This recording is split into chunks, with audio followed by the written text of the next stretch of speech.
Welcome to the Creative Verse Pod by Design, the only podcast that provides weekly top-level tips for creatives on how to be better in career and business.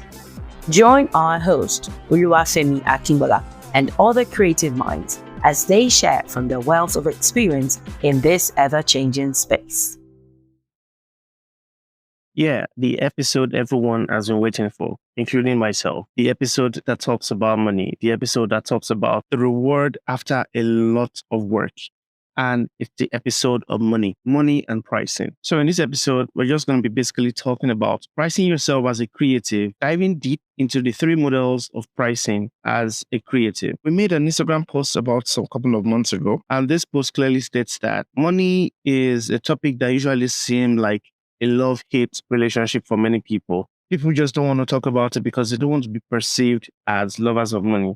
But sometimes you may feel you are undercharged or you are overcharging your client. This episode dives deep into what to do and how to price. But before I dive into all those things, let me just share you 4 major things to note when pricing yourself as a creative. Number 1, always know your true value. You can always charge based on value, which is also called value-based pricing. Blair Ent said it that value-based pricing is the most valuable skill in business. And as a creative, if you have that, well, trust me, you're going to be happy. So always know your value. The second point is market value research. You have to make market research to see what other designers like you are charging so you get a rough idea. And sometimes, yes, it's always very good to charge a bit above or probably a bit below, depending on what you want to achieve. So set your price within that range. Remember, it's a range. You don't have to be very, very precise about what other people are charging. The third point is your level of experience. The more experience you have, the more money you make. As simple as that. So your pricing also can be based on your experience. Remember, again, when you know your value, your experience is going to make a lot of sense to you. Then the last is, for now, you are not everyone's cup of tea. In fact, you are not everyone's designer. You are not meant for everyone, and everyone is not meant for you. So get ready to lose a lot of clients. So once you get your mind ready on this, you're sure ready for this episode. So what exactly is pricing? Say pricing is a money-based system that allows exchange of value for money. Do something and you get money in reward. That is pricing. And there's a general formula for pricing, which they also call the cost plus pricing, which is simply your selling price equals to your cost price plus your margin. Remember, your margin is your profit. This is just the basic formula for pricing, and it can be applied to the 3 types of pricing models that I'm going to mention in this episode. The first is the input pricing model. The second is the output pricing model. And the third is the outcome pricing model. And again, you can apply the cost plus pricing to these 3 models. So let me just begin to explain these 3 pricing models. The first is the input pricing model. So what is the input pricing model? The input pricing model is based on length of time and materials invested in a project. This method only rewards time put in a project and not necessarily groundbreaking, remarkable ideas. For example, the iconic Nike logo, which was created by a graphic designer back in 1971. Her name is Caroline Davidson. Yes, Caroline Davidson. She was paid an hourly rate of $2 per hour for a total of about $35. Considering the value of Nike today and the value of that logo, that doesn't seem fair, right? Yes, that is exactly what an hourly rate does to you. That's exactly what the input model does to you. This is what some of your clients want. They want you to just churn out something within a short amount of time, probably 5 hours or 10 hours, and they will pay for your hours. Most times, if you agree to that, you'd only be shooting yourself in the foot. It's me. You can never charge for a peak moment. You can never charge for an eureka moment, the moment that you have the brightest idea, and then you deliver whatever it is you need to deliver to your client. So you need to understand when to charge per hour, or let me put it this way, when to apply the input charging or pricing model. I hardly consider this input model because it kind of suggests that my skill set or experience is not really as important as the time spent on the project. Method also does not consider the market value of your skill. It only considers the time you put in.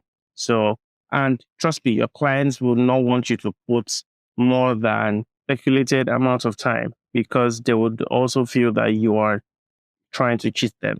Let's just move on to the other two. Is the output model. This actually relies on deliverables and expectations by your client. Price here is absolute. It is concluded unless the project scope changes or something else is added. So if you are required to deliver 10 things, you will charge for those 10 things. Although you don't actually charge for time. You don't actually charge for the number of hours you spent on the project. If you spent 1 day on the project, you're still going to receive your money. If you spend 15 days on the project, you're still going to receive the same amount of money you quoted for your clients. So this is as straight and simple as it can get. And the third one is the outcome model, which I also explain as the perceived outcome and result model. This is more value-based, and I call it the king of the pricing system. Mentioned earlier that Blair Ern mentioned and described this as most valuable skill in business. Value-based pricing system is based on perceived value. So what do you think is going to happen to your client's brand when you're done with the design? Do you think they're going to make more money? Do you think they're going to get more customers? Do you think they're going to get more exposure? These things would be what would influence your quote and your pricing system when you are talking about value-based pricing. Also, how experienced are you? What can you do that others may find difficult to do or cannot actually do? These things influence your value-based pricing system. Your value-based pricing system can also depend on the kind of clients. It can be a very big company, it can be a startup that has a very, very good prospect. So what exactly are you doing for them? What exactly will your work bring to them when you're done? Way to look at this is, how do your clients value you? If they really do value you, they would pay for your services, no matter how much you call it. Of 1 point before I leave. What is the difference between price and value? Is price equal to value? The answer to that is price is not equal to value. Pricing is a part of value, but pricing isn't value. So while pricing is defined as a money-centered or cash-centered, whatever, whereby cash is exchanged for a service or something, value, on the other hand, is harder to measure. You can't really measure it.